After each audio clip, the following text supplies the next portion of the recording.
반갑습니다. 오늘 이렇게 끝까지 자리를 지켜주신 분이 제 눈에는 모범생으로 보입니다. 그리고 앞에 이제 여러 가지 부울경이 가지고 있는 문제점들, 어려움 이런 것들이 다 얘기가 됐기 때문에 그 부분은 제가 다 스킵을 할 거고요. 사실 이제 이런 난제들을 해결하려면 두 가지 요소가 필요하겠죠. 첫 번째는 사람, 두 번째는 거기다 돈을 대는 것, 자본. 사람은 또 두 가지 요소가 있습니다. 개개인의 역량과 그 역량을 갖다가 이끌어내는 제도, 이 두 가지 부분이 지금 노력은 하는데 잘 안 된다는 것이 지금 컨센서스입니다. 이 부산의 현주소는 넘어가겠습니다. 자꾸 들으면 짜증나잖아요. 그렇죠? 우리 다 아는 거고. 우리가 이를테면 그 잠재 성장률이 지속적으로 떨어지고 이걸 극복하기가 너무 어렵다는 거 알고 있는데, 이걸 어떻게 이제 우리가 극복할 거에 대한 아이디어는 계속 나오고 있는데요. 이걸 결과적으로는 이제 행동으로 옮겨야 되고 컨센서스로 만들어야 되고, 그다음에 그 국가적으로 백업이 이루어야 되거든요. 근데 이게 부산에서 이게 아주 장기간에 걸쳐서 그게 지속적으로 잘 안 돼 왔던 거죠, 그게. 그래서 지금은 이제 소멸 위험 지수에 이제 그야말로 경계에 걸쳐 있는 이런 정도까지 왔는데, 왜 부산이 나름 괜찮은데, 살기도 편하고 나름 괜찮은데 왜 그러느냐는 말을 하는데요. 난 거꾸로 질문을 해요. 거꾸로. 왜 부산에 와야 하는데 거꾸로 질문하거든요. 부산에서 와가지고 경제 활동을 하는 매력을 높이면요, 우리가 오지 말라고 해도 오거든요. 그런 매력, 어트랙티브니스가 떨어져서 그런데 그런 건 얘기 안 하고 왜 안 오냐고. 이렇게 살기 편하고 그 회도 좋고 구경거리도 많고 그런데 왜 안 오냐고 그러는데요. 그 주장 자체를 스스로 우리가 반문을 해봐야 되는 겁니다. 지금.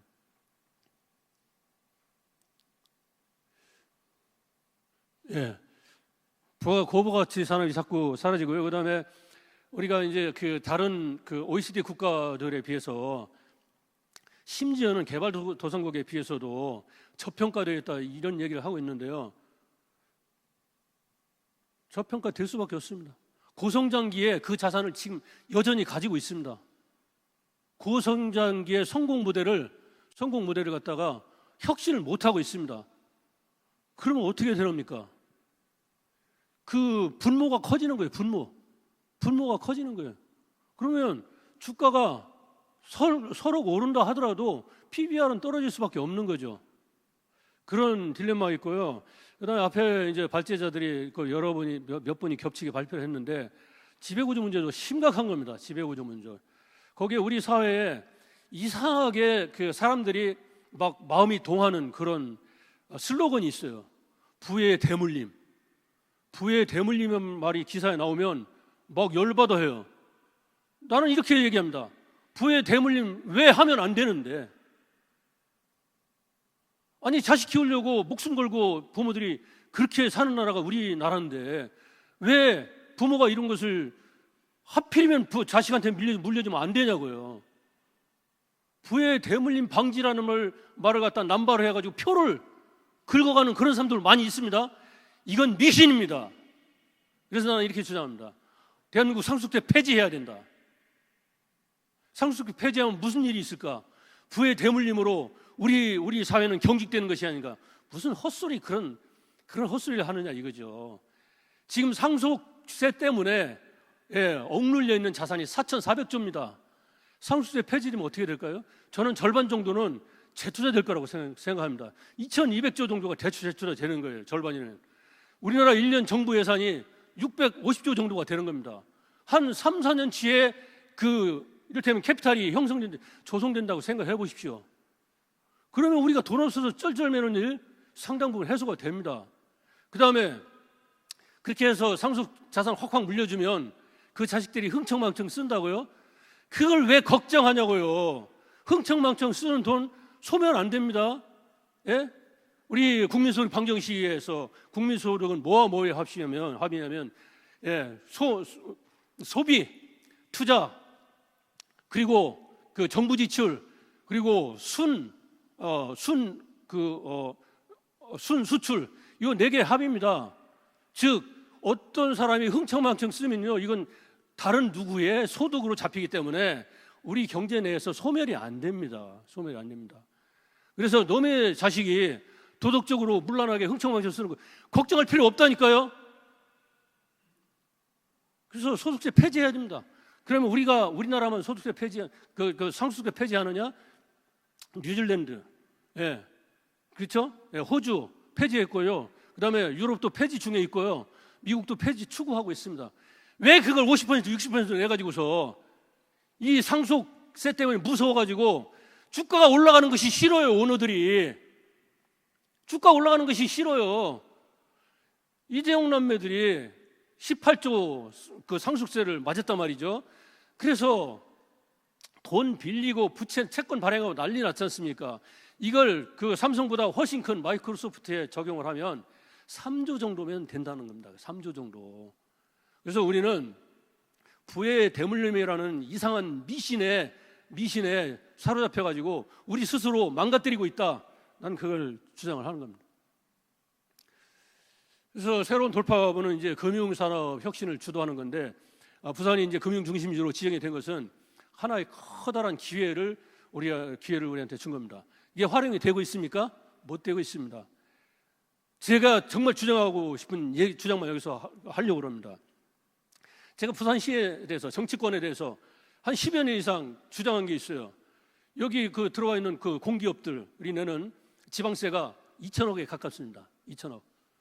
그거 재투자하라고 그랬습니다. 금융산업 중요하잖아요. 고부가치 고급 산업이잖아요. 재투자해야 키우지. 금융산업에 대해서 투자는 안 하면서 발전을 바란다? 이건 이상하잖아요. 말이 안 되거든요. 그렇게 얘기하면 쓸 곳이 많은데 왜 하필이면 금융산업에 그 자산을 예산을 재배분해야 되느냐, 이런 생각을 하고 있는, 그건 잘못된 거죠. 그래서 차라리 그러면 그 판을 키워가지고 산업별로 낸 지방세를 산업별로 재투자하는 쪽으로 법을 키우든지 조례를 만들면 될 거 아니에요. 금융산업에만 그렇게 못하면. 그래서 이 말이 하도 이게 귀에 안 들어가가지고 제가 그러면 절반만 재투자하고 절반은 중앙정부에서 매칭 받으세요. 이런 주장도 하고 있습니다. 만약에 한번 생각해 보십시오. 2009년도에 이제 지정이 되고 금융중심지로 지정이 되고 지금 그게 이제 벌써 15년이 지났습니다. 매년 절반이라도, 그래서 한 500억, 500억, 1000억씩이라도 15년 동안 재투자했으면 여기 이제 그 금융중심지가 현재 모습이 있을까요? 아니죠. 매우 다르죠. 그다음에 그 부산의 청년들도 많이 채용이 됐겠죠. 글로벌 금융기관들, 글로벌 투자자들 많이 왔을 겁니다. 그리고 글로벌 금융기관들, 글로벌 금융투자자들 왜 부산에 안 오냐고 정말 목맨소리 하는데요. 볼맨소리 하는데요. 난 다시 질문합니다. 왜 와야 되는데, 왜 부산보다 매력 있는 도시가 많은데 왜 부산에 오냐고. 그러면 부산보다 훨씬 매력 있게 만들어야 될 거 아니겠습니까? 그건 안 하면서, 실질적으로 안 하면서 왜 안 오냐고 불만이냐 이거죠. 하는 방법 중에 여러 가지가 있는데 그 중에 하나, 여기 그 문현 금융단지 그 빌딩 져놓고 여기에 왜 글로벌 금융기관이나 투자자들이 입주 안 하냐고 오랫동안 골머리를 앓았어요. 나는 계속 질문했어요. 왜 와야 되는데, 여기보다 매력적인 데가 많은데. 그렇게 하기보다는 이제 지금 하나의 기회가 있는데 북한 재개발하고 있지 않습니까? 거기를 갖다가 글로벌 금융기관에 가서 제안을 하는 거예요. 우리가 이제 여기 대단한, 우리가 국제 금융도시, 인터테인먼트 도시, 비즈니스 도시를 개발하고 있다. 예를 들어서 골드만삭스에 가가지고 당신한테 여기 와서 4억을 쳐라. 몇 평 필요하노? 10,000평? 만평 줄게. 그러면 장부 가격으로 10,000평을 줄게. 이 10,000평을 그냥 두지 말고 5년 이내에 줬으면 좋겠다. 들어왔으면 좋겠다. 그러면 골드만삭스가 지 혼자 오겠습니까? 시스터 컴퍼니, 자매회사 5개 데려오겠죠. 모건스탠리 가가지고 그렇게 해야죠.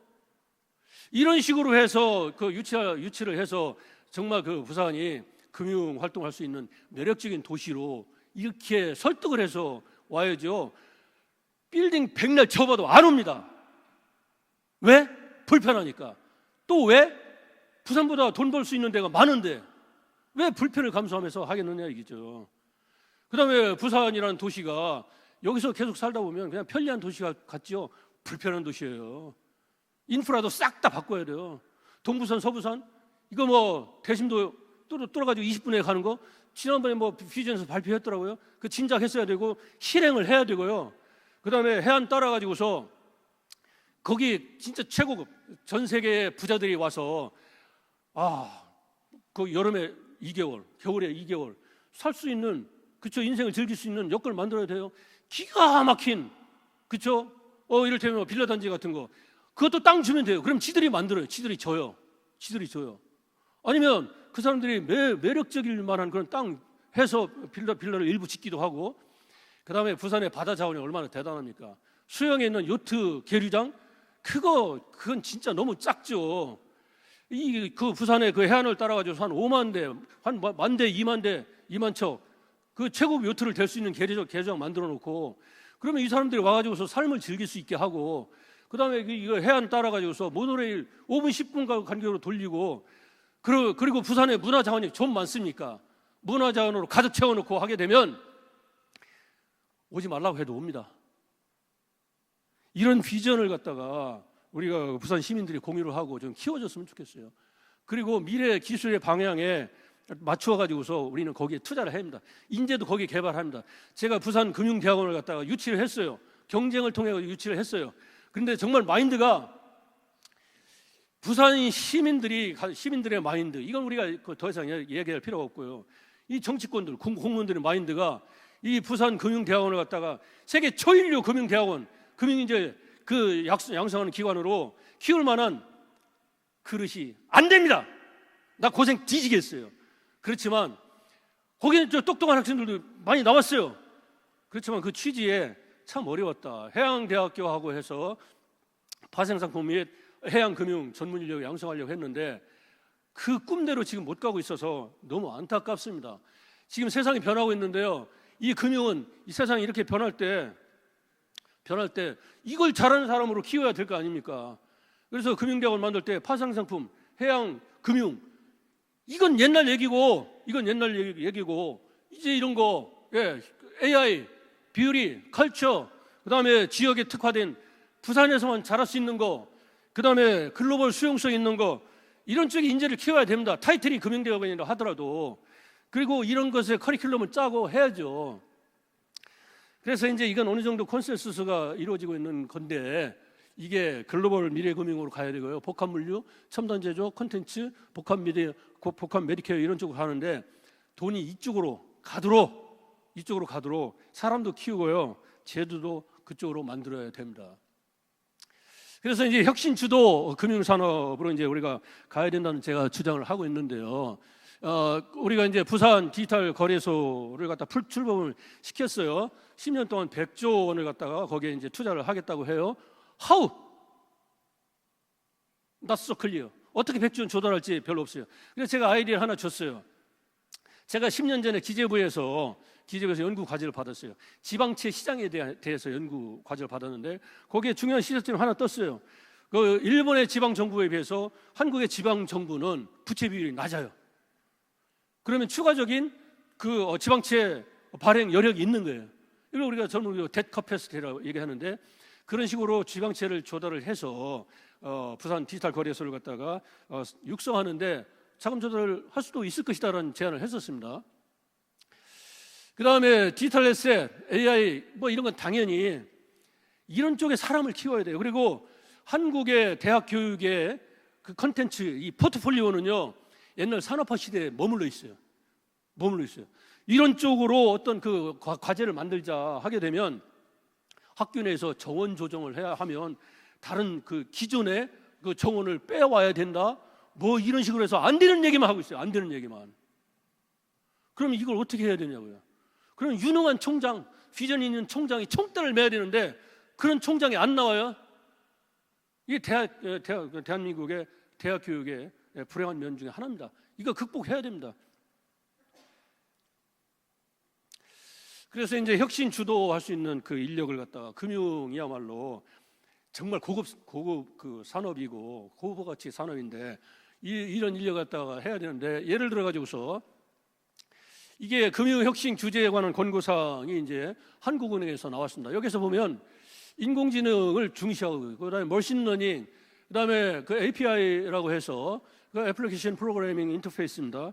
이것이 이제 그 금융산업에 이제 고도화되면서 금융산업 간의 네트워킹을 갖다가 이제 하는 그런 기술입니다. 블록체인, 그다음에 분산 원장 기술, 클라우드 컴퓨팅 이런 쪽으로 적극적으로 사람도 그쪽으로 키워야 됩니다. 부산대에서요, 이거 AI 그 대학원을 만들었어요. 특수대학원을 만들었어요.